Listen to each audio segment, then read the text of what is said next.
दोस्तों, किसी ने क्या खूब कहा है, जहां चाह वहां राह। यह कहावत हमें जीवन में एक अहम सबक सिखाती है। यदि हमारे दिल में सच्ची इच्छा और इरादा हो तो कोई भी मुश्किल हमारे रास्ते में बाधा नहीं बन सकती। जब आप किसी चीज को पूरी शिद्दत से चाहते हैं तो पूरा ब्रह्मांड उसे पाने में आपकी मदद करता है। लेकिन यह केवल चाहने से नहीं होता, इसके लिए निरंतर प्रयास, समर्पण और धैर्य की आवश्यकता होती है। जीवन में सफल होने के लिए सबसे पहले अपने आप पर विश्वास करना जरूरी है। आत्मविश्वास वह ताकत है जो आपको हर परिस्थिति में डटकर खड़े रहने की हिम्मत देता है, चाहे रास्ता कितना भी कठिन क्यों न हो। अगर आप खुद पर विश्वास रखते हैं तो कोई भी आपको आपकी मंजिल तक पहुंचने से रोक नहीं सकता। हर मुश्किल के बाद एक नई सुबह होती है और यह हम पर निर्भर करता है कि हम अपनी सुबह को कैसे देखते हैं, निराशा के साथ या नई उम्मीदों के साथ। हार मानना एक विकल्प हो सकता है, लेकिन कोशिश करते रहना हमारी मजबूरी होनी चाहिए। यह सोच हमें हमेशा प्रेरित करती है। जीवन में कई बार ऐसा समय आता है जब हमें लगता है कि सब कुछ खत्म हो गया है, हर तरफ से निराशा घेर लेती है और हम अपने लक्ष्य से दूर होते दिखते हैं। लेकिन सच्ची प्रेरणा वही है जो हमें इस मुश्किल समय में भी आगे बढ़ने की ताकत दे। याद रखें, कभी कभी एक छोटा कदम भी मंजिल के बहुत करीब ले आता है। समय सबसे बड़ा शिक्षक होता है। यह वाक्य हमें सिखाता है कि धैर्य और समय का इंतजार करना ही सफलता का मार्ग है। हम जितनी जल्दी सब कुछ पा लेना चाहते हैं, उतना ही हमें निराशा हाथ लगती है। इसलिए धैर्य के साथ प्रयास करते रहें, क्योंकि समय के साथ हर मुश्किल हल हो जाती है। कठिन समय भी हमें सिखाने के लिए आता है, हमें निखारता है और एक बेहतर इंसान बनाता है। सपनों की कोई सीमा नहीं होती, बस आपके हौसले बुलंद होने चाहिए। बड़े सपने देखना और उन्हें पूरा करने का जुनून रखना ही हमें आगे बढ़ने की प्रेरणा देता है। चाहे कितनी भी कठिनाइयां आएं, अगर आपका लक्ष्य स्पष्ट है और आप उस पर अडिग हैं, तो सफलता निश्चित रूप से आपके कदम चूमेगी। अंत में, असफलता ही सफलता की सीढ़ी है। यह कहावत हमें सिखाती है कि हर असफलता से कुछ न कुछ सीखने को मिलता है। असफलता हमें दिखाती है कि हमारी रणनीति कहाँ गलत थी और उसे कैसे सुधारना है। यह वह धक्का है जो हमें फिर से खड़े होने के लिए प्रेरित करता है। तो दोस्तों, जीवन में हमेशा याद रखें कि चुनौतियां केवल हमें मजबूत बनाने के लिए आती हैं। मुश्किलें हमें तोड़ने नहीं, बल्कि निखारने के लिए होती हैं। हिम्मत मत हारो, क्योंकि जीत उन्हीं की होती है जो हार मानने से पहले अपनी पूरी कोशिश करते हैं। एक लड़का बहुत चतुर था। उसने बहुत सी कलाएं सीखी। उसे तीर चलाना आ गया, वह नाव खेने लगा और बढ़िया से बढ़िया मकान बनाना सीख गया। उसके बाद वह घर लौटा। बड़ घमंड से वह लोगों से कहता, इस दुनिया में मेरे मुकाबले का कोई नहीं है, मैं सब कुछ जानता हूं। गौतम बुद्ध ने यह देखा तो सोचा, इसे शिक्षा देनी चाहिए। उन्होंने एक बूढ़े का रूप बनाया और हाथ में भिक्षा पात्र लेकर उसके पास गए। लड़के ने पूछा, तुम कौन हो? बुद्ध ने कहा, मैं अपने मन को वश में रखने वाला एक आदमी हूं। उनकी बात लड़के को समझ में नहीं आई। उसने कहा, आपका मतलब? बुद्ध बोले, कोई आदमी तीर चलाना जानता है, कोई नाव खेना जानता है, कोई घर बनाना जानता है, लेकिन ज्ञानी आदमी अपने ऊपर शासन करना जानता है। लड़का बुद्ध के इतने कहने पर भी कुछ न समझ सका। उनसे फिर पूछा, अपने ऊपर शासन करना क्या होता है? बुद्ध ने कहा, अगर कोई उसकी प्रशंसा करे तो वह खुशी से नहीं फूलता, निंदा करे तो दुखी नहीं होता।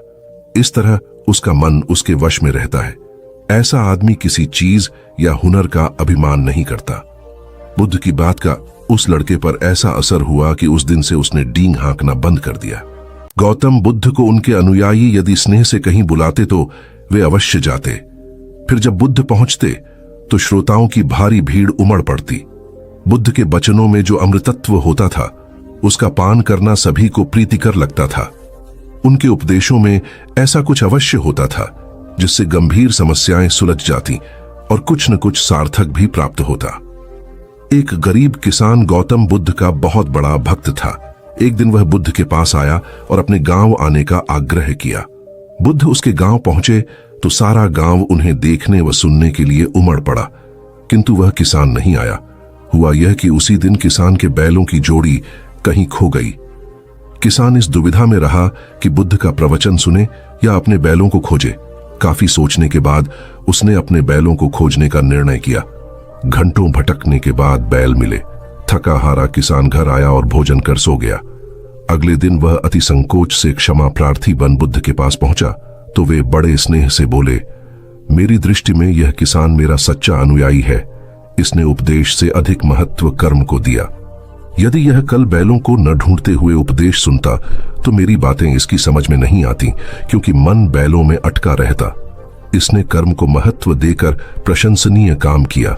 सार यह है कि हम जहां जिस भूमिका में हों उसका ईमानदारी से निर्वाह करें। यही सच्ची आध्यात्मिकता है, क्योंकि प्रत्येक धर्म कर्म को ही सर्वोपरि महत्व देता है। एक दिन एक किसान बुद्ध के पास आया और बोला, महाराज, मैं एक साधारण किसान हूं। बीज बोकर, हल चलाकर अनाज उत्पन्न करता हूं और तब उसे ग्रहण करता हूं, किंतु इससे मेरे मन को तसल्ली नहीं मिलती। मैं कुछ ऐसा करना चाहता हूं जिससे मेरे खेत में अमृतत्व के फल उत्पन्न हों। आप मुझे मार्गदर्शन दीजिए जिससे मेरे खेत में अमृतत्व के फल उत्पन्न होने लगें। बात सुनकर बुद्ध मुस्कुराकर बोले, भले व्यक्ति, तुम्हें अमृतत्व का फल तो अवश्य मिल सकता है, किंतु इसके लिए तुम्हें खेत में बीज न बोकर अपने मन में बीज बोने होंगे। यह सुनकर किसान हैरानी से बोला, प्रभु, आप यह क्या कह रहे हैं? भला मन के बीज बोकर भी फल प्राप्त हो सकते हैं? बुद्ध बोले, बिल्कुल हो सकते हैं, और इन बीजों से तुम्हें जो फल प्राप्त होंगे वे वाकई साधारण न होकर अद्भुत होंगे, जो तुम्हारे जीवन को भी सफल बनाएंगे और तुम्हें नेकी की राह दिखाएंगे। किसान ने कहा, प्रभु, तब तो मुझे अवश्य बताइए कि मैं मन में बीज कैसे बोऊं? बुद्ध बोले, तुम मन में विश्वास के बीज बो, विवेक का हल चलाओ, ज्ञान के जल से उसे सींचो और उसमें नम्रता का उर्वरक डालो। इससे तुम्हें अमृतत्व का फल प्राप्त होगा। उसे खाकर तुम्हारे सारे दुख दूर हो जाएंगे और तुम्हें असीम शांति का अनुभव होगा। बुद्ध से अमृतत्व के फल की प्राप्ति की बात सुनकर किसान की आंखें खुल गईं। वह समझ गया कि अमृतत्व का फल सद्विचारों के द्वारा ही प्राप्त किया जा सकता है। गौतम बुद्ध किसी उपवन में विश्राम कर रहे थे। तभी बच्चों का एक झुंड आया और पेड़ पर पत्थर मारकर आम गिराने लगा। एक पत्थर बुद्ध के सर पर लगा और उससे खून बहने लगा। बुद्ध की आंखों में आंसू आ गए। बच्चों ने देखा तो भयभीत हो गए। उन्हें लगा कि अब बुद्ध उन्हें भला बुरा कहेंगे। बच्चों ने उनके चरण पकड़ लिए और उनसे क्षमा याचना करने लगे। उनमें से एक बच्चे ने कहा, हमसे बड़ी भूल हो गई है, मेरी वजह से आपको पत्थर लगा और आपके आंसू आ गए। इस पर बुद्ध ने कहा, बच्चों, मैं इसलिए दुखी हूं कि तुमने आम के पेड़ पर पत्थर मारा तो पेड़ ने बदले में तुम्हें मीठे फल दिए, लेकिन मुझे मारने पर मैं तुम्हें सिर्फ भय दे सका। एक बार भगवान बुद्ध अपने अनुयायियों के साथ किसी गांव में उपदेश देने जा रहे थे। उस गांव से पूर्व ही मार्ग में उन लोगों को जगह जगह बहुत सारे गड्ढे खुदे हुए मिले। बुद्ध के एक शिष्य ने उन गड्ढों को देखकर जिज्ञासा प्रकट की, आखिर इस तरह के गड्ढे खुदे होने का तात्पर्य क्या है? बुद्ध बोले, पानी की तलाश में किसी व्यक्ति ने इतने गड्ढे खोदे हैं। यदि वह धैर्य पूर्वक एक ही स्थान पर गड्ढा खोदता तो उसे पानी अवश्य मिल जाता, पर वह थोड़ी देर गड्ढा खोदता और पानी न मिलने पर दूसरा गड्ढा खोदना शुरू कर देता। व्यक्ति को परिश्रम करने के साथ धैर्य भी रखना चाहिए। एक बार भगवान बुद्ध भिक्षा के लिए एक किसान के यहाँ पहुंचे। तथागत को भिक्षा के लिए आया देखकर किसान उपेक्षा से बोला, श्रमण, मैं हल जोतता हूं और तब खाता हूं। तुम्हें भी हल जोतना और बीज बोना चाहिए और तब खाना खाना चाहिए। बुद्ध ने कहा, महाराज, मैं भी खेती ही करता हूं। इस पर किसान को जिज्ञासा हुई। बोले, गौतम, मैं न तुम्हारा हल देखता हूं, न बैल और न खेती के स्थल, तब आप कैसे कहते हैं कि आप भी खेती ही करते हैं? आप कृपया अपनी खेती के संबंध में समझाइए। बुद्ध ने कहा, महाराज, मेरे पास श्रद्धा का बीज, तपस्या रूपी वर्षा, प्रजा रूपी जोत और हल है, पाप भीरुता का दंड है, विचार रूपी रस्सी है, स्मृति और जागरूकता रूपी हल की फाल और पेनी है। मैं वचन और कर्म में संयत रहता हूं। मैं अपनी इस खेती को बेकार घास से मुक्त रखता हूं और आनंद की फसल काट लेने तक प्रयत्नशील रहने वाला हूं। अप्रमाद मेरा बैल है जो बाधाएं देखकर भी पीछे मुंह नहीं मोड़ता है। वह मुझे सीधा शांति धाम तक ले जाता है। इस प्रकार मैं अमृत की खेती करता हूं। एक बार बुद्ध से मल्लुक्य पुत्र ने पूछा, भगवान, आपने आज तक यह नहीं बताया कि मृत्यु के उपरांत क्या होता है। उसकी बात सुनकर बुद्ध मुस्कुराए। फिर उन्होंने उससे पूछा, पहले मेरी एक बात का जवाब दो। अगर कोई व्यक्ति कहीं जा रहा हो और अचानक कहीं से आकर उसके शरीर में एक विषबुझा बाण घुस जाए तो उसे क्या करना चाहिए? पहले शरीर में घुस से बाण को हटाना ठीक रहेगा या फिर देखना कि बाण किधर से आया है और किसे लक्ष्य कर मारा गया है? मलु के पुत्र ने कहा, पहले तो शरीर में घुसे बाण को तुरंत निकालना चाहिए, अन्यथा विष पूरे शरीर में फैल जाएगा। बुद्ध ने कहा, बिल्कुल ठीक कहा तुमने। अब यह बताओ कि पहले इस जीवन के दुखों के निवारण का उपाय किया जाए या मृत्यु की बाद की बातों के बारे में सोचा जाए? मल्लुक के पुत्र अब समझ चुका था और उसकी जिज्ञासा शांत हो गई। एक दिन एक व्यक्ति बुद्ध के पास पहुंचा। वह बहुत अधिक तनाव में था। अनेक प्रश्न उसके दिमाग में घूम घूम कर उसे परेशान कर रहे थे, जैसे आत्मा क्या है, आदमी मृत्यु के बाद कहां जाता है, सृष्टि का निर्माता कौन है, स्वर्ग नरक की अवधारणा कहां तक सच है और ईश्वर है या नहीं। उसे इन प्रश्नों के उत्तर नहीं मिल रहे थे। जब वह बुद्ध के पास पहुंचा तो उसने देखा कि बुद्ध को कई लोग घेर कर बैठे हैं। बुद्ध उन सभी के प्रश्नों व जिज्ञासाओं का समाधान अत्यंत सहज भाव से कर रहे हैं। काफी देर तक यह क्रम चलता रहा, किंतु बुद्ध धैर्यपूर्वक हर एक को संतुष्ट करते रहे। बेचारा व्यक्ति वहां का हाल देखकर परेशान हो गया। उसने सोचा कि इन्हें दुनियादारी के मामलों में पड़ने से क्या लाभ, अपना भगवत भजन करें और बुनियादी समस्याओं से ग्रस्त इन लोगों को भगाए। किंतु बुद्ध का व्यवहार देखकर तो ऐसा लग रहा था मानो इन लोगों का दुख उनका अपना दुख है। आखिर उस व्यक्ति ने पूछ ही लिया, महाराज, आपको इन सांसारिक बातों से क्या लेना देना? बुद्ध बोले, मैं ज्ञानी नहीं हूं और इंसान हूं। वैसे भी वह ज्ञान किस काम का जो इतना घमंडी और आत्मकेंद्रित हो कि अपने अतिरिक्त दूसरे की चिंता ही न कर सके। ऐसा ज्ञान तो अज्ञान से भी बुरा है। बुद्ध की बातें सुनकर व्यक्ति की उलझन दूर हो गई। उस दिन से उसकी सोच व आचरण दोनों बदल गए। कथा का सार यह है कि ज्ञान तभी सार्थक होता है जब वह लोक कल्याण में संलग्न हो। महात्मा बुद्ध एक गांव में ठहरे हुए थे। वे प्रतिदिन शाम को वहां पर सत्संग करते थे। भक्तों की भीड़ होती थी क्योंकि उनके प्रवचनों से जीवन को सही दिशाबोध प्राप्त होता था। बुद्ध की वाणी में गजब का जादू था। उनके शब्द श्रोता के दिल में उतर जाते थे। एक युवक प्रतिदिन बुद्ध का प्रवचन सुनता था। एक दिन जब प्रवचन समाप्त हो गए तो वह बुद्ध के पास गया और बोला, महाराज, मैं काफी दिनों से आपके प्रवचन सुन रहा हूं, किंतु यहां से जाने के बाद मैं अपने गृहस्थ जीवन में वैसा सदाचरण नहीं कर पाता जैसा यहां से सुनकर जाता हूं। इससे सत्संग के महत्व पर शंका भी होने लगती है। बताइए, मैं क्या करूं? बुद्ध ने युवक को बांस की एक टोकरी देते हुए उसमें पानी भरकर लाने के लिए कहा। युवक टोकरी में जल भरने में असफल रहा। बुद्ध ने यह कार्य निरंतर जारी रखने के लिए कहा। युवक प्रतिदिन टोकरी में जल भरने का प्रयास करता, किंतु सफल नहीं हो पाता। कुछ दिनों बाद बुद्ध ने उससे पूछा, इतने दिनों से टोकरी में लगातार जल डालने से क्या टोकरी में कोई फर्क नजर आया? युवक बोला, एक फर्क जरूर नजर आया है। पहले टोकरी के साथ मिट्टी जमा होती थी, अब वह साफ दिखाई देती है। कोई गंदगी नहीं दिखाई देती है और इसके छेद पहले जितने बड़े नहीं रह गए, वे बहुत छोटे हो गए हैं। तब बुद्ध ने उसे समझाया, यदि इसी तरह उसे पानी में निरंतर डालते रहोगे तो कुछ ही दिनों में ये छेद फूल कर बंद हो जाएंगे और टोकरी में पानी भर पाओगे। इसी प्रकार जो निरंतर सत्संग करते हैं उनका मन एक दिन अवश्य निर्मल हो जाता है। अवगुणों के छिद्र भरने लगते हैं और गुणों का जल भरने लगता है। युवक ने बुद्ध से अपनी समस्या का समाधान पा लिया। निरंतर सत्संग से दुर्जन भी सज्जन हो जाते हैं, क्योंकि महापुरुषों की पवित्र वाणी उनके मानसिक विकारों को दूर कर उनमें सद्विचारों का आलोक प्रसारित कर देती है। एक आदमी को बुद्ध ने सुझाव दिया कि दूर से पानी लाते हो, क्यों नहीं अपने घर के पास एक कुआं खोद लेते?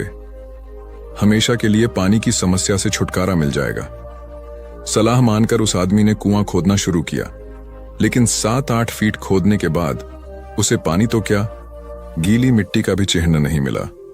उसने वह जगह छोड़कर दूसरी जगह खुदाई शुरू की, लेकिन 10 फीट खोदने के बाद भी उसमें पानी नहीं निकला।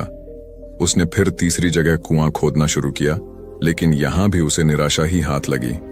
इस क्रम में उसने 8-10 फीट के 10 कुएं खोद डाले, लेकिन पानी कहीं नहीं मिला। वह निराश होकर बुद्ध के पास गया उसने बुद्ध को बताया कि मैंने 10 कुएं खोद डाले मगर पानी एक में भी नहीं निकला। बुद्ध को आश्चर्य हुआ। वे स्वयं चलकर उस स्थान पर आए जहां उसने 10 गड्ढे खोदे हुए थे। बुद्ध ने उन गड्ढों की गहराई देखी और सारा माजरा समझ गए। फिर वे बोले, 10 कुएं खोदने की बजाय एक कुएं में ही तुम अपना सारा परिश्रम लगाते तो पानी कब का मिल गया होता। तुम सब गड्ढों को बंद कर दो, केवल एक को गहरा करते जाओ, पानी निकल आएगा। उसने बुद्ध की बात मानकर ऐसा ही किया। परिणाम स्वरूप कुआं पूर्ण होते ही पानी निकल आया। सबने भगवान बुद्ध की जय जयकार की। धन्ना सेठ के पास 7 पुश्तों के पालन पोषण जितना धन था। उसका व्यापार चारों तरफ फैला हुआ था, किंतु फिर भी उसका मन अशांत रहता था। कभी धन की सुरक्षा की चिंता तो कभी व्यापारिक प्रतिस्पर्धा में आगे निकलने का तनाव। चिंता और तनाव के कारण वह अस्वस्थ रहने लगा। उसके मित्र ने उसकी गिरती दशा देखी तो उसे बुद्ध के पास जाने की सलाह दी। सेठ बुद्ध के पास पहुंचा और अपनी समस्या बताई। बुद्ध ने उसे सांत्वना देते हुए कहा, तुम घबराओ मत, तुम्हारा कष्ट अवश्य दूर होगा, बस तुम यहाँ कुछ दिन रहकर ध्यान किया करो। बुद्ध के कहे अनुसार सेठ ने रोज ध्यान करना शुरू कर दिया, किंतु सेठ का मन ध्यान में नहीं लगा। वह जैसे ही ध्यान करने बैठता उसका मन फिर अपनी दुनिया में चला जाता। उसने बुद्ध को यह बात बताई, किंतु बुद्ध ने कोई उपाय नहीं बताया। थोड़ी देर बाद जब सेठ बुद्ध के साथ वन में सायंकालीन भ्रमण कर रहा था तो उसके पैर में एक कांटा चुभ गया। वह दर्द के मारे कराहने लगा। बुद्ध ने कहा, बेहतर होगा कि तुम जी खड़ा कर कांटे को निकाल दो, तब इस दर्द से मुक्ति मिल जाएगी। सेठ ने मन कड़ा कर कांटा निकाल दिया। उसे चैन मिल गया।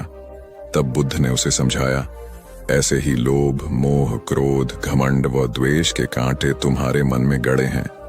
जब तक अपने मन की संकल्प शक्ति से उन्हें नहीं निकालोगे, अशांत ही रहोगे। सेठ का ज्ञान बुद्ध के इन शब्दों से दूर हो गया और उसने निर्मल हृदय की राह पकड़ ली। अपनी कुप्रवृत्तियों से मुक्ति के लिए संकल्पबद्धता अनिवार्य है। जब तक व्यक्ति दृढ़ निश्चय न कर ले, वह अपनी गलत आदतों से मुक्त नहीं हो सकता। एक युवक ने बुद्ध से आकर कहा, मेरा गांव अशिक्षित है, मैं अपने परिवार से झगड़कर थोड़ा बहुत पढ़ पाया हूं, आगे और पढ़ना चाहता हूं, किंतु सभी रोक रहे हैं। घर के लोग सोचते हैं कि खेती में खूब पैसा है और उसके लिए किसी शिक्षा की आवश्यकता नहीं है। यही सोच गांव वालों की भी है। कृपया आप मेरे गांव चलकर वहां शिक्षा का प्रसार करवाइए। बुद्ध युवक की बात मानकर गांव आ गए। धर्म भीरू ग्रामीणों ने बुद्ध का सत्कार किया और रोज उनके प्रवचन सुनने आने लगे। बुद्ध जब भी शिक्षा का महत्व बताते, ग्रामीण विरोधी मत रखते। एक दिन एक महिला अपने 5 साल के बच्चे के लिए पूछने लगी कि उसे किस उम्र से शिक्षा दिलवाए। तब बुद्ध ने समझाया कि तुम्हें तो 5 वर्ष पूर्व उसकी शिक्षा शुरू कर देनी थी। उसे क्या खाना है, क्या नहीं, कैसे क्या बोलना है आदि बातें शुरू से सिखाओगी, तभी तो वह अपना उचित ख्याल रख सकेगा। बुद्ध की यह बात महिला सहित सभी ग्रामीणों को समझ में आ गई। उन्होंने अपने बच्चों को विद्यालय भेजना शुरू किया। यह समय वर्षा का था। युवक ने लोगों को जल संग्रहण की तकनीक बताई। अधिकांश ने उपहास किया, किंतु युवक अपना काम करता रहा। बुद्ध का सहयोग प्राप्त था, इसलिए किसी ने उसका खुलकर विरोध नहीं किया। जब गर्मी में भीषण जल संकट के कारण फसलें सूखने लगीं, तो युवक ने कुएं खुदवाए, जिनमें जल संग्रहण की तकनीक के कारण खूब पानी निकला। ग्रामीण अब शिक्षा का महत्व समझ चुके थे। धीरे धीरे संपूर्ण गांव शिक्षित हो गया। ज्ञान हर उम्र में अर्जित किया जा सकता है। यही ज्ञान हमें जीवन में आने वाली समस्याओं के समाधान की राह सुझाता है। आम्रपाली बौद्ध काल में वैशाली के वृज्ज संघ की इतिहास प्रसिद्ध लिच्छवी राज नृत्यांगना थी। इनका एक नाम अम्बपाली या अम्बपालिका भी है। आम्रपाली अत्यंत सुंदर थी और कहते हैं जो भी उसे एक बार देख लेता वह उस पर मुग्ध हो जाता था।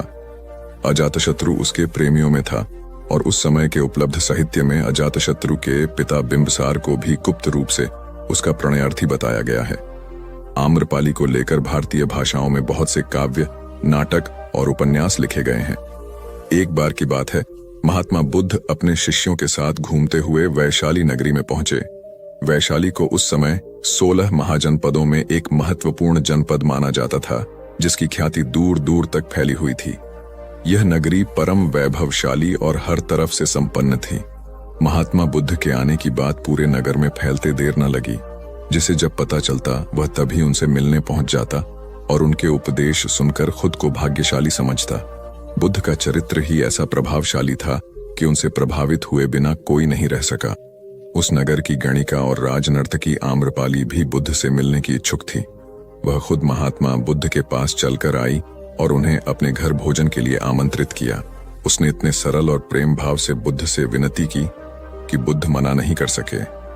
जब यह बात उनके शिष्यों को पता चला कि महात्मा बुद्ध ने एक गणिका का आमंत्रण स्वीकार किया है, तो सबने इसका विरोध किया। महात्मा बुद्ध ने बड़ी सरलता से अपने शिष्यों से कहा, मैंने तो उसकी प्रेम भावना देखी। उसने जिस भावना से मुझे बुलाया है वह बिल्कुल पवित्र और निश्चल था। वह आज मुझसे मिलने एक गणिका बनकर नहीं बल्कि एक भक्ति भाव से आई थी। फिर भला मैं कैसे उसका आमंत्रण स्वीकार न करता, वह चाहे एक वेश्या हो या फिर कोई सन्यासी। यथा समय बुद्ध आम्रपाली के घर भोजन के लिए गए। वह पहले से ही भोजन की सारी व्यवस्था करके भगवान बुद्ध के आने की राह देख रही थी। मन में यह विचार भी आ रहा था कि कहीं बुद्ध अपनी बात से मुकर न जाए। इतने बड़े सन्यासी भला क्यों एक वेश्या के बुलाने पर उसके घर आकर भोजन करेंगे। परंतु जैसे ही आम्रपाली ने बुद्ध को अपने घर आते देखा, उसकी प्रसन्नता का ठिकाना न रहा। वह दौड़कर दरवाजे पर गई और उनका स्वागत किया। खुद अपने हाथों से भोजन परोसा और उनकी आवभगत की। महात्मा बुद्ध के शिष्यों ने जो उनके साथ आए थे, जब एक वेश्या को, जिसके कदमों में खुद सम्राट बिंबिसार से लेकर अजातशत्रु थे, पूरी वैशाली जिसके एक झलक पाने के लिए तरसती थी, उसे एक सन्यासी के लिए ऐसा व्यवहार करते देख बुद्ध के शिष्यों के मन में अपने गुरु के लिए सम्मान और ज्यादा बढ़ गया। आम्रपाली ने महात्मा बुद्ध के व्यक्तित्व के बारे में जैसा सुना था, उनसे मिलने के बाद वह उससे ज्यादा प्रभावित हुई और उसी समय वह बुद्ध की शरण में चली गई। अपनी सारी संपत्ति वह बौद्ध मठ के नाम करके आजीवन भिक्षुणी बन गई। बहुत पुरानी बात है। गौतम बुद्ध एक शहर में प्रवास कर रहे थे। उनके कुछ शिष्य भी उनके साथ थे। उनके शिष्य एक दिन शहर में घूमने निकले तो उस शहर के लोगों ने उन्हें बहुत बुरा भला कहा। शिष्यों को बहुत बुरा लगा और वे वापस लौट गए। गौतम बुद्ध ने जब देखा कि उनके सभी शिष्य बहुत क्रोध में दिख रहे हैं, तो उन्होंने पूछा, क्या बात है, आप सभी इतने तनाव में क्यों दिख रहे हैं? तभी एक शिष्य क्रोध में बोला, हमें यहां से तुरंत प्रस्थान करना चाहिए। जब हम बाहर शहर में घूमने गए तो यहाँ के लोगों ने बिना वजह हमें बहुत बुरा भला कहा। जहां हमारा सम्मान न हो वहां हमें एक पल भी नहीं रहना चाहिए। यहाँ के लोग सिर्फ दुर्व्यवहार के सिवा कुछ जानते ही नहीं हैं। गौतम बुद्ध ने मुस्कुराकर कहा, क्या किसी और जगह पर तुम सद्व्यवहार की अपेक्षा रखते हो? दूसरा शिष्य बोला, इस शहर से तो भले लोग ही होंगे। तब गौतम बुद्ध बोले, किसी जगह को सिर्फ इसलिए छोड़ देना गलत होगा कि वहां के लोग दुर्व्यवहार करते हैं। हम तो संत हैं, हमें तो कुछ ऐसा करना चाहिए कि जिस स्थान पर भी जाएं, उस स्थान को तब तक न छोड़े जब तक अपनी अच्छाइयों से वहां के लोगों को सुधार न दें। हम जिस भी स्थान पर जाएं, वहां के लोगों का कुछ न कुछ भला करके ही वापस लौटें। हमारे अच्छे व्यवहार के बाद वह कब तक बुरा व्यवहार करेंगे? आखिर में उन्हें सुधरना ही होगा। वास्तविकता में संतों का कार्य तो ऐसे लोगों को सुधारना ही होता है। सही चुनौती वो है जब हम विपरीत परिस्थितियों में खुद को साबित कर सकें। ये सभी बातें सुनकर बुद्ध के प्रिय शिष्य आनंद ने प्रश्न किया, उत्तम व्यक्ति किसे कहते हैं? इस पर बुद्ध ने जवाब दिया, जिस प्रकार युद्ध में बढ़ता हुआ हाथी चारों तरफ के तीर सहते हुए भी आगे बढ़ता जाता है, ठीक उसी तरह उत्तम व्यक्ति भी दूसरों के अपशब्दों को सहते हुए अपना कार्य करता रहता है। खुद को वश में करने वाले प्राणी से उत्तम कोई और नहीं हो सकता। गौतम बुद्ध की बात शिष्यों को अच्छी तरह से समझ में आ गई और उन्होंने वहां से जाने का इरादा त्याग दिया। एक बार गौतम बुद्ध से अभय राजकुमार ने प्रश्न किया कि क्या श्रमण गौतम कभी कठोर वचन कहते हैं? उसने सोच रखा था कि नहीं कहने पर वह बताएगा कि एक बार उन्होंने देवदत्त को नरकगामी कहा था, और यदि हां कहे तो उसने पूछा, जा सकता है कि जब आप कठोर शब्दों का प्रयोग करने से स्वयं को रोक नहीं पाते, तब दूसरों को ऐसा उपदेश कैसे देते हैं? बुद्ध ने अभय के प्रश्न का आशय जान लिया। उन्होंने कहा, इसका उत्तर न तो हाँ में दिया जा सकता है और न नहीं में। अभय की गोद में उस समय एक छोटा बालक था। उसकी ओर इशारा करते हुए बुद्ध ने पूछा, राजकुमार, यदि दाई के अनजाने में यह बालक अपने मुख में कांट का टुकड़ा डाल ले तब तुम क्या करोगे? मैं उसे निकालने का प्रयास करूंगा। यदि वह आसानी से ना निकल सकता हो तो बाएं हाथ से उसका सिर पकड़कर दाहिने हाथ की उंगली को टेढ़ा करके उसे निकालूंगा। यदि खून निकलने लगे तो भी मेरा यही प्रयास रहेगा कि वह काट का टुकड़ा किसी न किसी तरह बाहर निकल आए। ऐसा क्यों? इसलिए कि भंते, इसके प्रति मेरे मन में अनुकंपा है।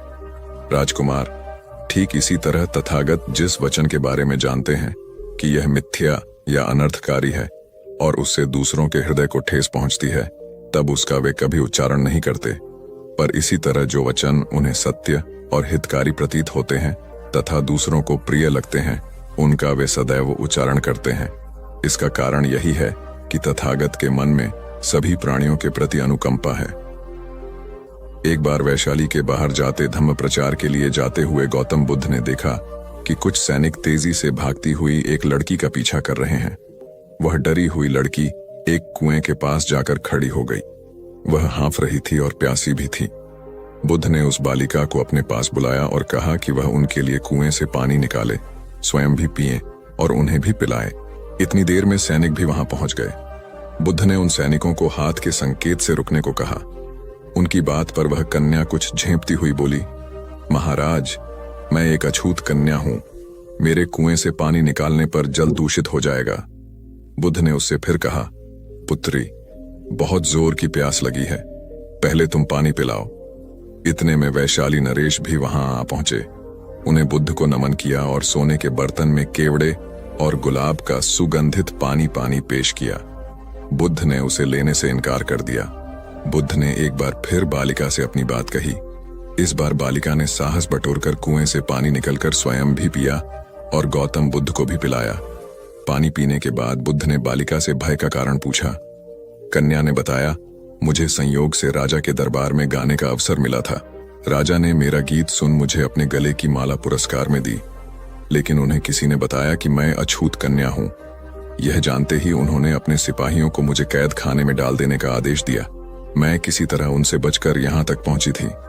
इस पर बुद्ध ने कहा, सुनो राजन, यह कन्या अछूत नहीं है, आप अछूत हैं। जिस बालिका के मधुर कंठ से निकले गीत का आपने आनंद उठाया, उसे पुरस्कार दिया, वह अछूत हो ही नहीं सकती।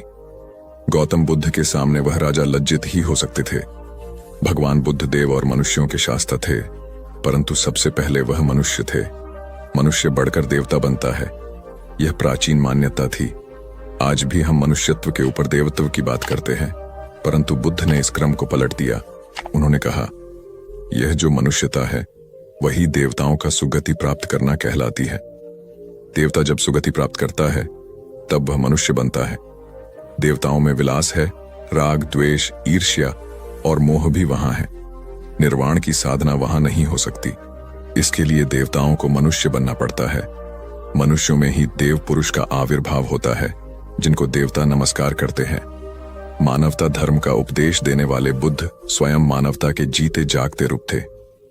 यहां उनके जीवन से संबंधित कुछ प्रसंग दिए जाते हैं, जिनसे उनके व्यक्तित्व में बैठी हुई गहरी मानवता का दर्शन होता है। भगवान का परिनिर्वाण होने वाला है। रात का पिछला पहर है। भिक्षु उनकी शैया को घेरे बैठे हैं। बुद्ध उन्हें उपदेश दे रहे हैं, कह रहे हैं, भिक्षुओं, बुद्ध, धर्म और संघ के विषय में कुछ शंका हो तो पूछ लो। पीछे मलाल मत करना कि भगवान हमारे सामने थे, पर हम उनसे कुछ पूछ ना सके। कोई शिष्य नहीं बोलता। भगवान 3 बार कहते हैं, पर कोई भिक्षु कुछ पूछने को नहीं उठता। भगवान को शंका होती है कि कहीं वे उनके गौरव का विचार करके पूछने में संकोच तो नहीं कर रहे। इसलिए वह कहते हैं, शायद भिक्षुओं, तुम मेरे गौरव के कारण नहीं पूछ रहे। जैसे मित्र मित्र से पूछता है, वैसे तुम मुझसे पूछो। बुद्ध अपने शिष्यों की समान भूमिका पर आ जाते हैं। उनकी यह विनम्रता मनुष्य धर्म की आधार भूमि है। बुद्ध ने अपने को भिक्षुओं का कल्याण मित्र कहा है, जो उनकी मानवीय सहृदयता और विनम्रता को सूचित करता है। एक दूसरा दृश्य भी उसी समय का है। चंद करमार पुत्र के यहाँ बुद्ध ने अंतिम भोजन किया था। उसके बाद ही उन्हें खून गिरने की कड़ी बीमारी हो गई थी, जो उनके शरीरांत का कारण बनी। बुद्ध को उसके हृदय का बड़ा ध्यान था। भक्त उपासक को यह अफसोस हो सकता था कि उसका भोजन करके ही भगवान का शरीर छूट गया। इसलिए आखिरी सांस लेने से पहले उन्होंने आनंद को आदेश दिया, आनंद, चंद करमार पुत्र की इस चिंता को दूर करना और कहना, आयुष्मान, तूने बड़ा लाभ कमाया कि मेरे भोजन को करके तथागत परिनिर्वाण को प्राप्त हुए। जिसके हृदय में अगाध करुणा थी वह ऐसा क्यों न कहता। जिस रात को बुद्ध का परिनिर्वाण हुआ, आधी रात के समय सुभद्र नाम का एक परिव्राजक आया। उसके मन में कुछ शंकाएं थीं। आनंद ने उसे यह कहकर रोक दिया, उन्हें हैरान मत करो, वह थके हुए हैं। भगवान ने आनंद की बात सुन ली।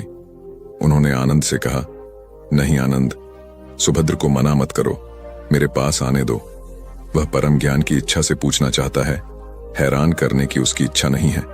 पूछने पर जो मैं उसे कहूंगा वह उसे जल्दी ही समझ लेगा। मध्य रात्रि में, उस अवस्था में सुभद्र की तथागत से उपदेश सुनने का सौभाग्य मिल गया। एक बड़ी दुखियारी स्त्री थी। पति, पुत्र, परिवार सब उसका नष्ट हो गया था। मारे दुख के वह पागल हुई फिरती थी। कपड़े पहनने का भी उसे होश न था। उसका नाम पटाचार था। एक दिन घूमते हुए वह बुद्ध के पास जैतवन आराम में आ गई।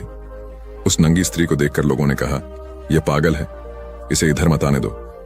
बुद्ध ने कहा, इसे मत रोको।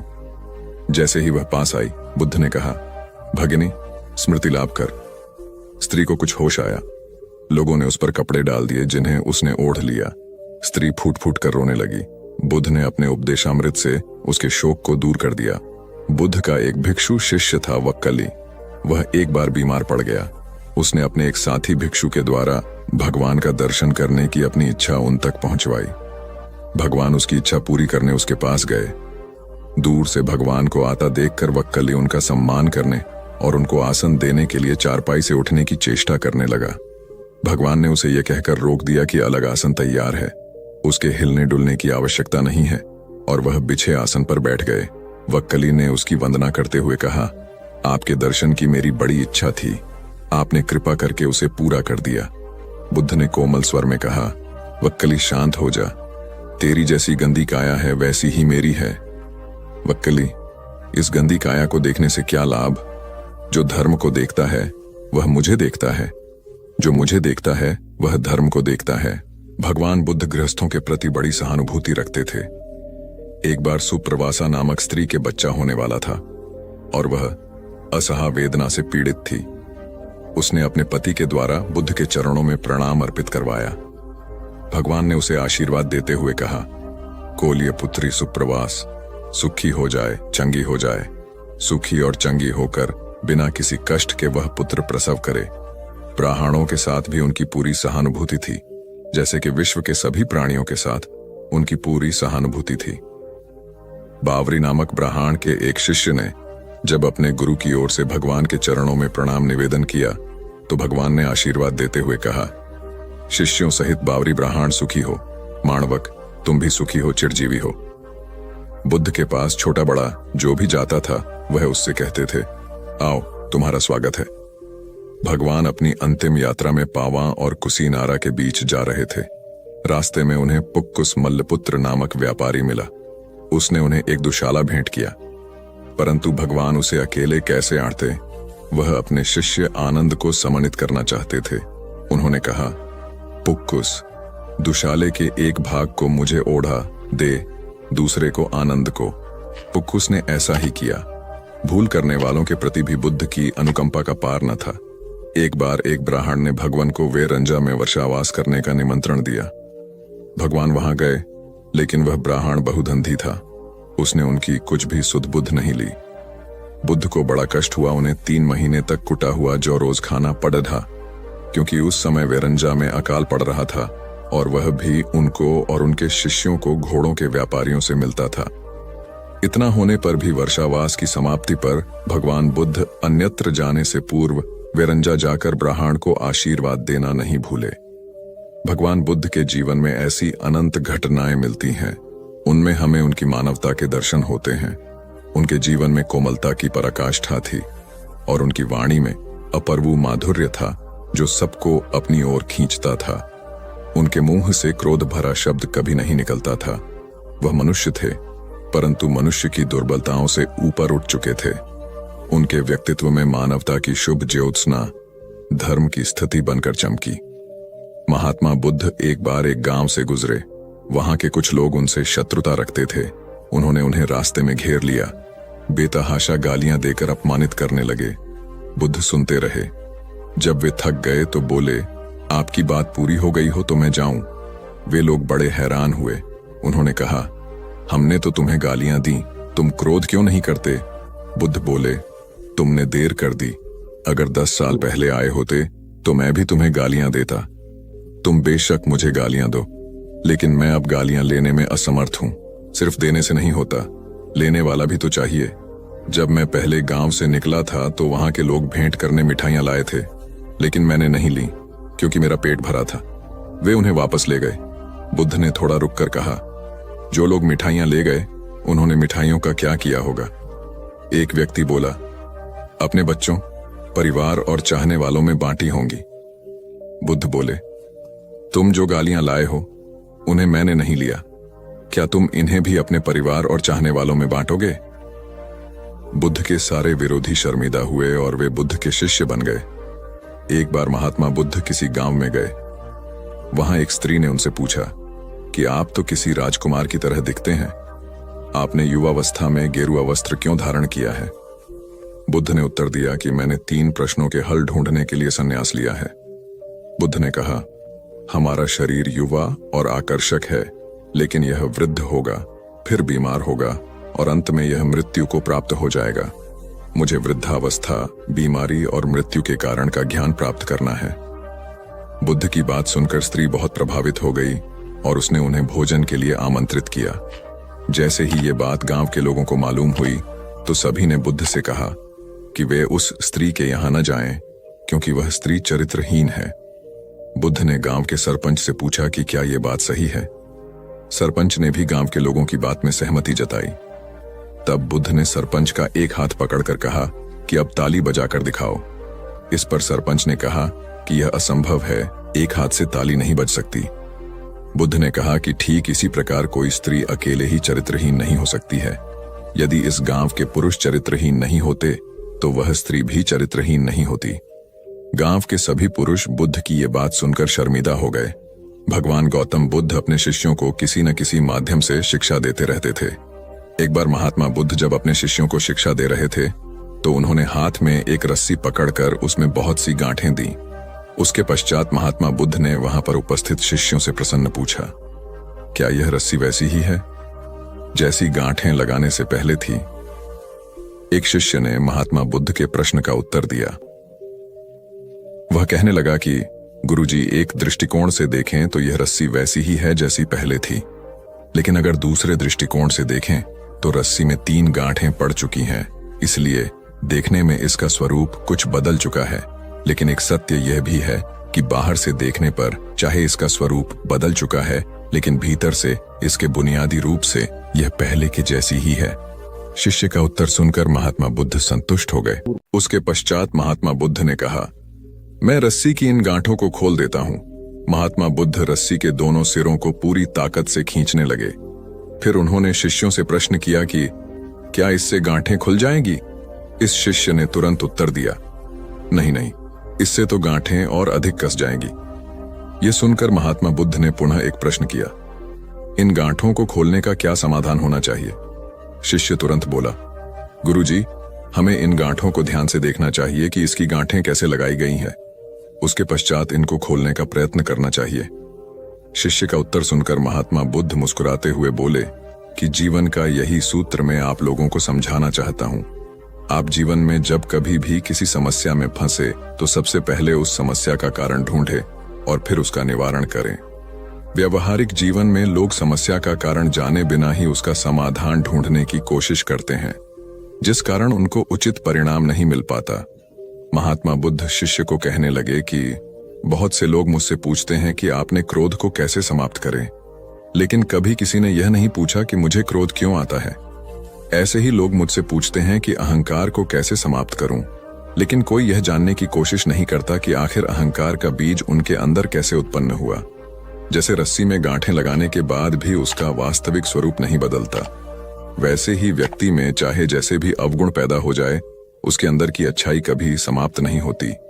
जैसे हम धैर्य से रस्सी की गांठों को ध्यान से देखकर खोल सकते हैं, वैसे ही जीवन में आने वाले विकारों और समस्याओं का हल हम ढूंढ सकते हैं।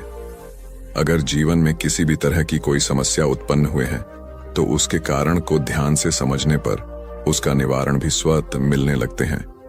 दुनिया में जो तरक्की हो रही है या देश में कोई तरक्की करता है तो उसे जरूर देखना चाहिए, चाहे घर की टीम हो या बाहरी लोगों को मिलाकर बनाई हुई हो। जहां जहां अच्छे समूह बन गए वहां वहां तरक्की हो गई। ऐसा ही देखा गया है।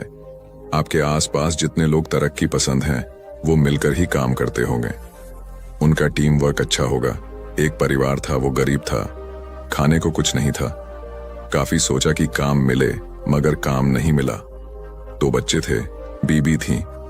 एक दिन उन्हें विचार आया कि इस गांव में काम मिलना मुश्किल है, चलो कहीं और चलते हैं। इस इरादे से वे एक दिन गांव छोड़कर चल दिए। रात का समय था, रास्ता भी जंगली था। सोचा वृक्ष के नीचे रात गुजारी जाए। आदमी ने अपने एक लड़के को लकड़ी चुनने तथा दूसरे को पानी लाने के लिए भेज दिया तथा बीवी को चूल्हा बनाने के लिए कहा और उसने जगह साफ कर दी। चारों ने अपने अपने काम कर लिए। चूल्हा जलाया गया, पानी गर्म होने लग गया। वृक्ष के ऊपर हंस रहता था। वो सोचने लगा, ये कैसा मूर्ख है, इन्होंने चूल्हा तो जला दिया मगर इनके पास पकाने को तो है ही नहीं कुछ भी। हंस ने उनसे पूछा, तुम्हारे पास पकाने को क्या है? वो आदमी बोला, तुझे मार के खाएंगे। हंस बोला, मुझे क्यों मारोगे? आदमी बोला, हमारे पास न पैसा है और न ही सामान, तो क्या करें? हंस सोच में पड़ गया। इन्होंने चूल्हा भी जला लिया है, सब कर्मशील हैं, मुझे तो ये खा ही जाएंगे। तो हंस बोला, अगर मैं आपको धन दे दूं तो मुझे छोड़ दोगे? घर का स्वामी बोला, हाँ छोड़ देंगे। हंस कहने लगा, मेरे साथ चलो, मैं तुम्हें धन देता हूं। हंस उनको थोड़ी दूर ले गया और चोंच से इशारा किया और कहा कि यहां से निकाल लो। उन्होंने गड्ढा खोदा और वहां से धन निकाल लिया। हंस का धन्यवाद करके वापस अपने गांव आ गए और एक ही दिन में खूब मौज से रहने लग गए। अब उनके घर में किसी चीज की कमी नहीं थी। पड़ोसी ने देखा कि इस परिवार के पास ऐसी कौन सी चीज आ गई जो इनके पास इतना कुछ आ गया। उसने छोटे लड़के को बुलाकर सारी बात पूछ ली कि पैसा कहां से आया है। उनके भी 2 बच्चे थे, उन्होंने भी ऐसी योजना बनाई और चल दिए। उन्होंने उसी वृक्ष के नीचे डेरा लगा लिया। आदमी ने अपने बड़े लड़के को कहा, लकड़ी लाओ तथा छोटे लड़के को पानी लाने के लिए कहा, परंतु दोनों आनाकानी करने लगे। बीबी ने भी कहा कि मैं थक चुकी हूं। जैसे जैसे पानी लकड़ी इकट्ठी हो गई और पानी गर्म होने लगा, हंस फिर आया और बोला, तुम्हारे पास खाने को तो नहीं है तो फिर पानी गर्म कर रहे हो?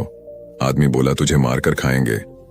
हंस मुस्कुरा उठा और बोला, मारने वाले तो 3 दिन पहले आए थे, तुम अपना समय खराब मत करो, घर जाओ, तुम मुझे क्या मरोगे, तुम तो आपस में ही लड़ रहे हो। जिन्होंने दूसरों को जितना होता है वे खुद नहीं लड़ते। संसार का नियम भी ऐसा ही है। जिन लोगों ने तरक्की करनी है वे मिलकर चलते हैं और आज भी संसार में उनका ही बोल बाला है। जो आपसी तालमेल में रहते हैं वे ही समाज रूपी हंस को जीत सकते हैं। एक बार अकबर ने बीरबल से कहा, मुझे परमात्मा दिखा दो। राजा का हुक्म था। बीरबल बहुत परेशान था कि परमात्मा को कैसे राजा को दिखाए। इसी विचार को लेकर बीरबल छुट्टी पर चला गया और उदास रहने लगा। एक दिन परिवार में चर्चा हुई। उदासी का कारण पूछा गया तो बीरबल ने बता दिया कि राजा ईश्वर के दर्शन करना चाहते हैं। बीरबल का बेटा बोला, कल सुबह मुझे आप साथ ले जाएं, मैं अपने आप राजा को दर्शन करा दूंगा। दूसरे दिन सुबह बीरबल और लड़का दरबार में पहुंचे और राजा को कहा, मेरा लड़का आपके प्रश्न के उत्तर का समाधान करेगा। राजा ने सोचा, यह लड़का क्या समाधान करेगा? लड़का बोला, इस वक्त मैं आपका गुरु हूं, मुझे उचित स्थान दिया जाए। राजा ने सोचा, बात तो ठीक कह रहा है, मैंने तो प्रश्न किया है, समाधान करने वाला गुरु समान होता है। राजा ने लड़के के लिए अपने साथ थोड़ा ऊंचा स्थान दिया। लड़का बोला, महाराज एक दूध का कटोरा मंगाओ। राजा ने दूध का कटोरा मंगाया। लड़का बोला, महाराज इस दूध में घी है। राजा बोला, हाँ है। लड़का बोला, पहले मुझे आप उसका दर्शन कराओ। राजा बोला, तू मूर्ख है, घी के दर्शन ऐसे थोड़े होते हैं। पहले दूध को गर्म करना पड़ता है, फिर उसकी दही जमाना पड़ता है, फिर उसको मघानी में रिड़का जाता है, फिर मक्खन निकलता है, फिर उसे गर्म गर्म कढ़ाई में डाला जाता है, फिर उसकी मैल निकाली जाती है, तब जाकर घी के दर्शन होते हैं। ऐसे ही थोड़े दर्शन होते हैं। लड़का बोला, यही उत्तर है आपके प्रश्न का। पहले इंसान को तपना पड़ता है, फिर उसको जमना पड़ता है, फिर उसको साधना करनी पड़ती है, फिर उसको ज्ञान की अग्नि में तपना होता है, फिर उस ईश्वर के दर्शन होते हैं। अकबर समझ गया और बोला, तू वाकई ही मेरा गुरु है। ईश्वर को जानने के लिए बहुत कुछ करना पड़ता है। वैसे हर आत्मा में ईश्वर का अंश है और उसी को ईश्वर का रूप समझना चाहिए, तभी सुख की प्राप्ति होती है। यह भी संसार का एक नियम है।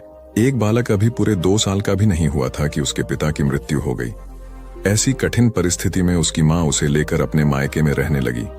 सभी उसे नन्हा कहकर पुकारते थे। छोटे से कद का बालक शारीरिक रूप से दुर्बल था, किंतु मानसिक रूप से अत्यंत मेधावी।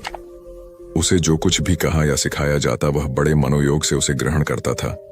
धीरे धीरे दिन बीतते गए और बालक 6 वर्ष का हो गया। एक बार वह अपने कुछ मित्रों के साथ मिलकर किसी बाग में फूल तोड़ने पहुंचा। वह बालक और उसके सभी फल तोड़ने लगे। तभी माली आ गया। उस बालक के सभी मित्र भाग गए, लेकिन वह माली की पकड़ में आ गया। माली ने उसे डंडे से पीटना शुरू किया। नन्हा मार खाता रहा और फिर धीमी आवाज में माली से बोला, मेरे पिता इस दुनिया में नहीं है, इसलिए तुम मुझे इस तरह मार रहे हो। बालक की बात सुनकर माली का हाथ रुक गया। माली शांत होकर बोला, बेटा, तुम्हारे पिता के न होने से तुम्हारी जिम्मेवारी और अधिक बढ़ जाती है कि तुम कोई गलत काम नहीं करो। यह सुनकर नन्हा बालक फूट फूट कर रो पड़ा और फिर कभी गलत काम न करने का संकल्प लिया।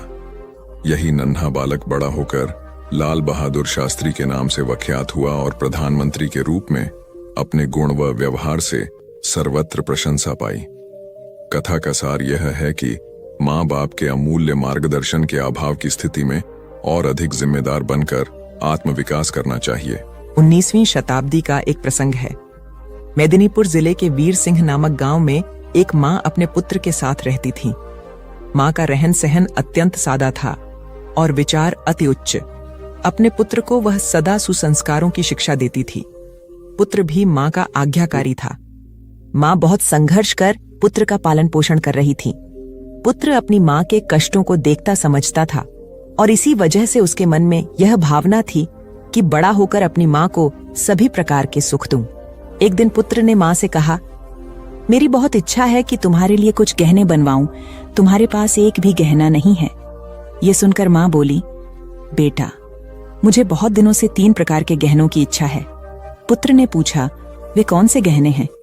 माँ ने उत्तर दिया, बेटा, इस गांव में स्कूल नहीं है, तुम एक अच्छा स्कूल बनवाना, एक दवाखाना खुलवाना, गरीब और अनाथ बच्चों के रहने और भोजन की व्यवस्था करवाना, यही मेरे लिए गहनों के समान होगा। माँ की बात सुनकर पुत्र रो पड़ा। वह पुत्र था पंडित ईश्वर चंद्र विद्यासागर और माँ थी भगवती देवी। वीर सिंह गांव में इस पुत्र द्वारा स्थापित किया हुआ भगवती विद्यालय आज भी उन अमूल्य गहनों की कथा सुना रहा है। कथा का सार यह है कि स्वयं की सज्जा से अधिक समाज को संवारने की कामना ही मनुष्य को मनुष्यत्व प्रदान करती है और ऐसी मनुष्यता से भरा समाज एक सुसंस्कृत राष्ट्र की परिकल्पना को साकार करता है। एक महात्मा बड़े ज्ञानी थे।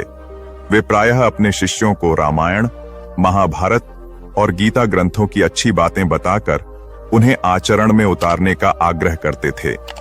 प्रतिदिन संध्या को वे प्रवचन करते और श्रोताओं को इन धर्म ग्रंथों की कथाएं व दृष्टांत सुनाकर उनमें सदाचार जागृत करने का प्रयास करते थे। स्वयं महात्मा जी का आचरण भी तदनुकूल ही था।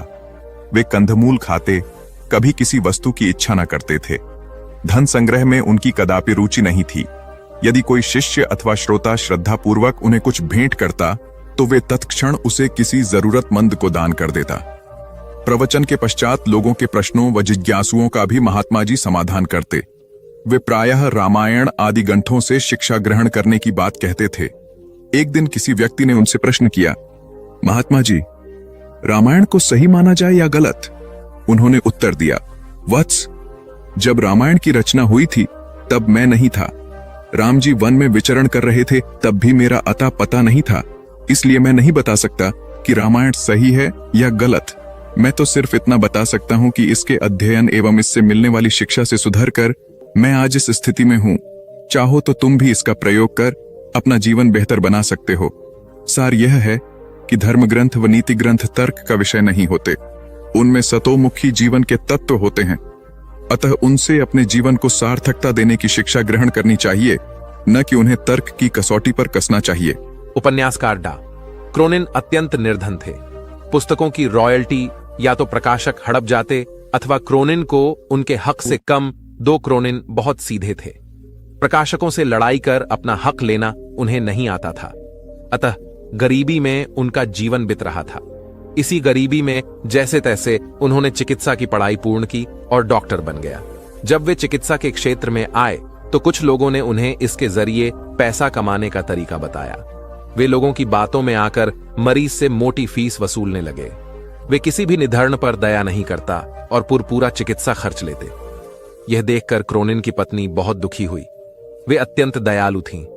पति की गरीबों के साथ यह निर्दय देख एक दिन वे बोली, हम गरीब ही ठीक थे, हमसे कम दिल में दया तो थी।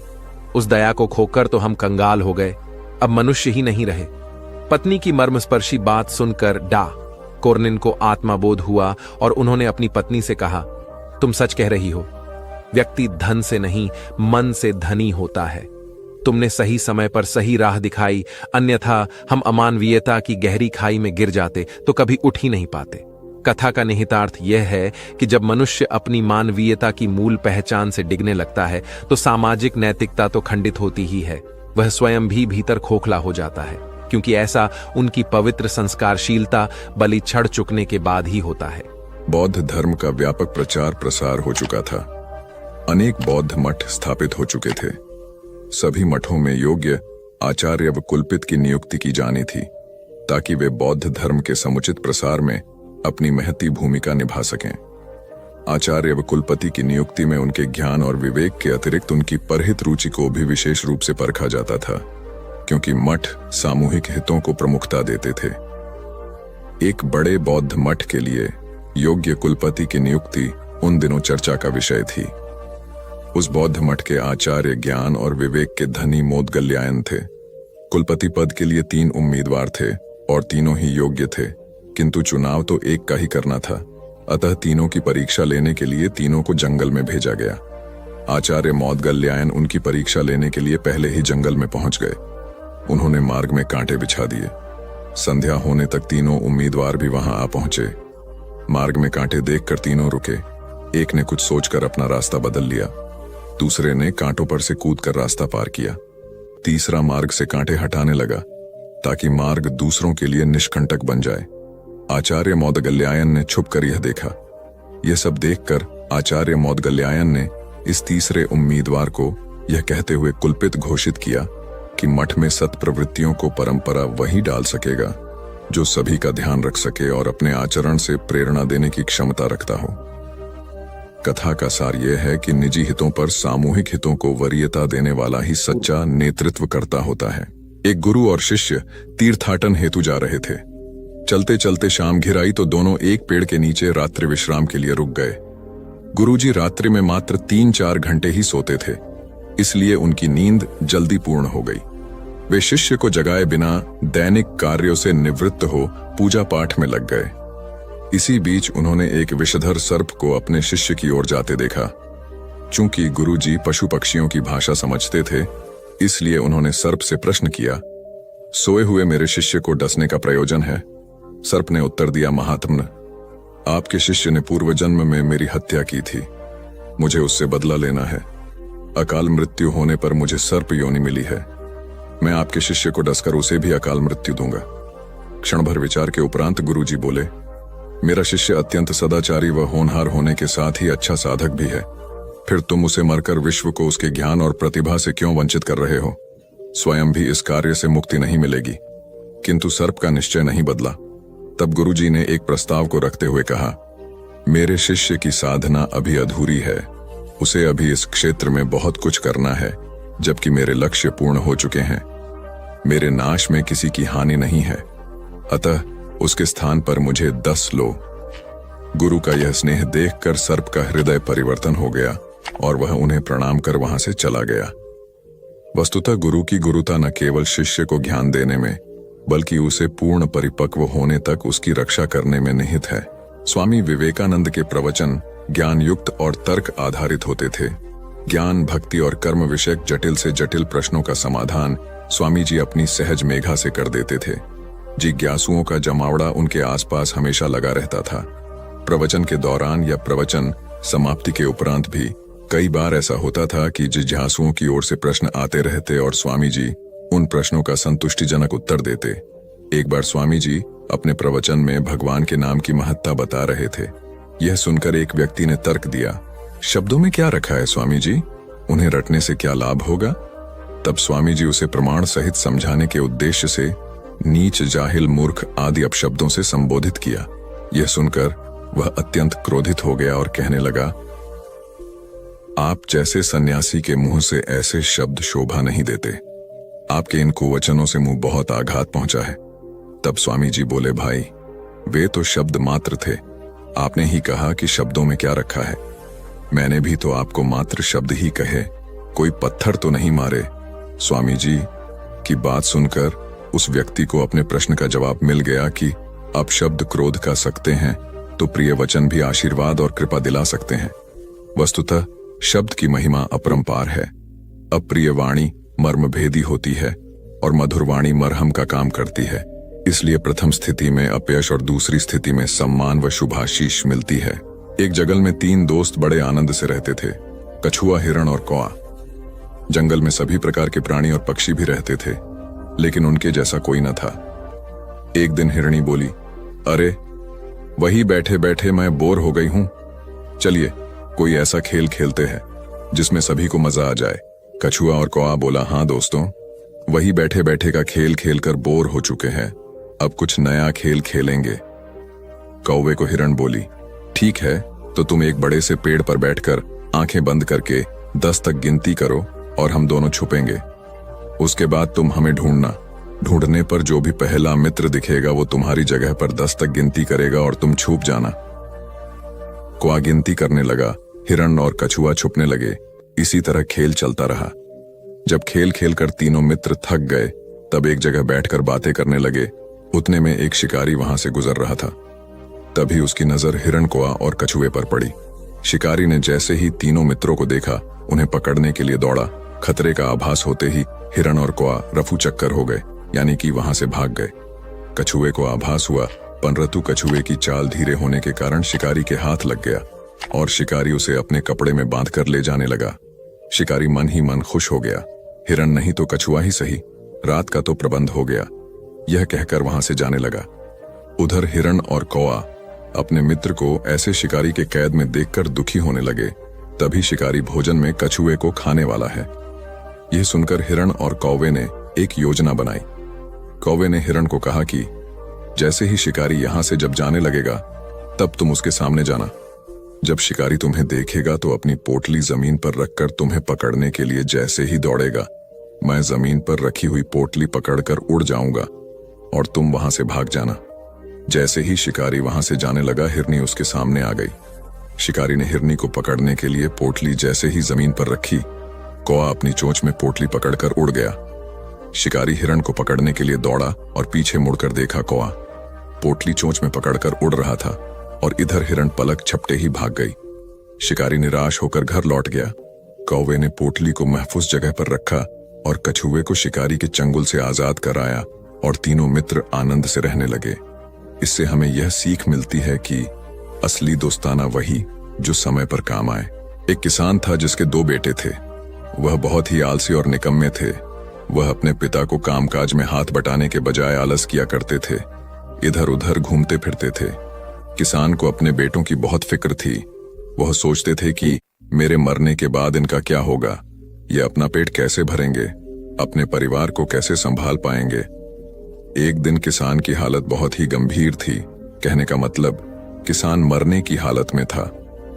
तभी किसान ने अपने दोनों बेटों को बुलाकर उनसे कहा कि हमारे खेत में एक खजाना गड़ा हुआ है, लेकिन वह किस जगह है उसकी जानकारी मुझे भी नहीं है, लेकिन खोदने के बाद तुम्हें वो खजाना मिल जाएगा। इतना कहकर किसान भगवान को प्यारे हो गए। खजाने की खबर सुनकर दोनों बेटों के मन में लालच आ गया और वो दोनों खेत पर चले गए और खेत को खोदने लगे।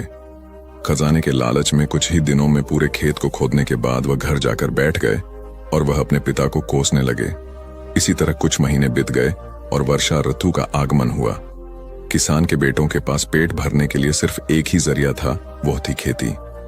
तब बाकी किसानों की तरह किसान के बेटों ने खेत में बीज बोने शुरू कर दिए। वर्षा का पानी पाकर वह बीज अंकुरित हुए और देखते ही देखते खेत लहराने लगे। ऐसा लग रहा था कि हवा के झोंके से लहरा रहे थे। यह देखकर किसान के बेटे बहुत खुश हो गए। उनको समझ आ गया कि परिश्रम ही सच्चा धन होता है, और वो उसी तरह से अपने पिता के शब्दों का मोल भी समझ गए और अपने कामकाज में लग गए। यही कहानी आज हम सबकी भी है। मित्रों, इसी पेड़ की तरह हमारे माता पिता भी होते हैं।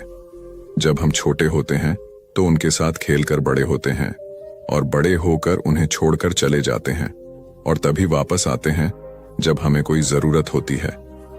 धीरे धीरे ऐसे ही जीवन बीत जाता है।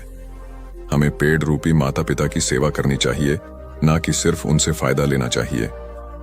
इस कहानी में हमें दिखाई देता है कि उस पेड़ के लिए वह बच्चा बहुत महत्वपूर्ण था, और वह बच्चा बार बार जरूरत के अनुसार उस सेब के पेड़ का उपयोग करता था, ये सब जानते हुए भी कि वह उसका केवल उपयोग ही कर रहा है। इसी तरह आजकल हम भी हमारे माता पिता का जरूरत के अनुसार उपयोग करते हैं, और बड़े होने पर उन्हें भूल जाते हैं।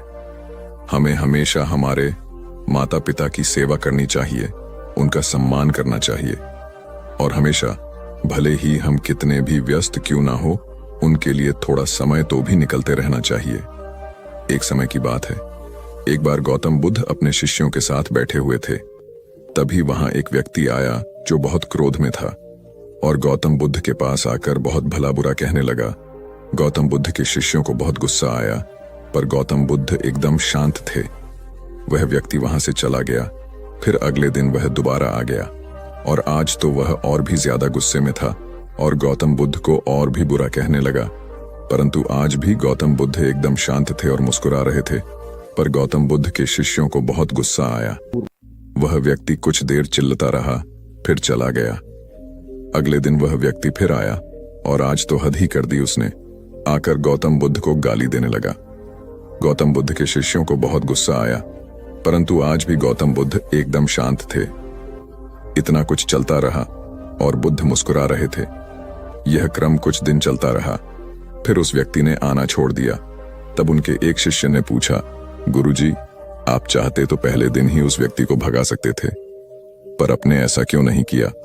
तब गौतम बुद्ध ने बड़ी नम्रता से कहा, अगर कोई व्यक्ति हमें कोई उपहार दे और हम उसे लेने से मना कर दे, तो वह व्यक्ति क्या करेगा? शिष्य ने कहा, वह व्यक्ति अपना उपहार लेकर लौट जाएगा। तब गौतम बुद्ध ने कहा, मैंने भी ऐसा ही किया। उस व्यक्ति ने मुझे उपशब्द रूपी उपहार दिया, मैंने उसे लेने से मना कर दिया, मतलब उस पर कोई भी प्रतिक्रिया नहीं दी, तो व्यक्ति अपने वह अपशब्द वापस लेकर लौट गया। एक व्यक्ति की 3 साल की बेटी थी। एक दिन उस व्यक्ति ने देखा कि उसकी बेटी उसके एक बहुत सुंदर और महंगे गोल्ड पैकिंग पेपर से एक बॉक्स को लपेट रही थी।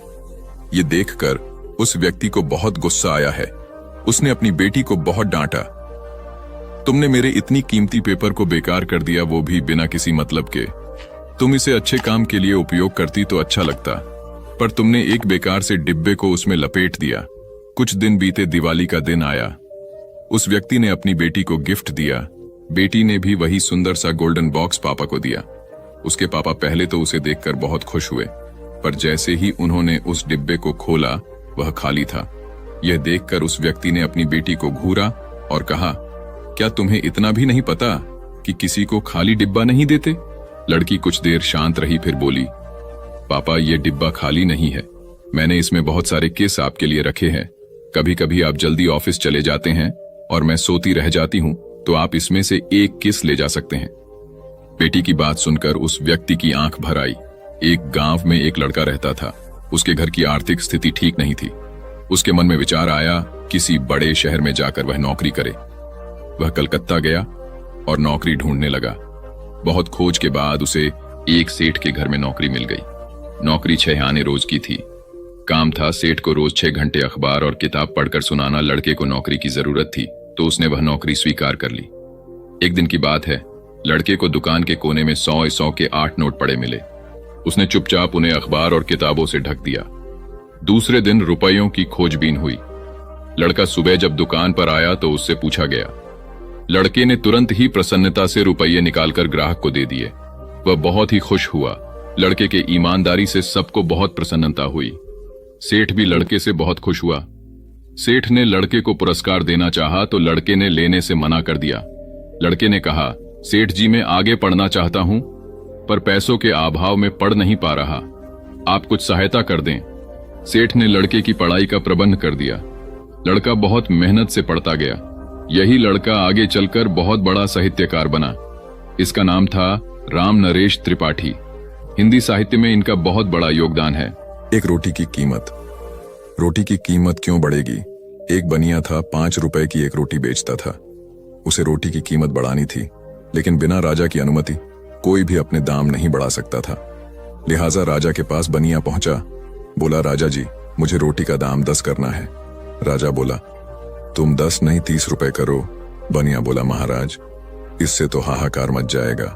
राजा बोला, इसकी चिंता तुम मत करो, तुम 10 रुपए दाम कर दोगे तो मेरे राजा होने का क्या फायदा? तुम अपना फायदा देखो और 30 रुपए दाम कर दो।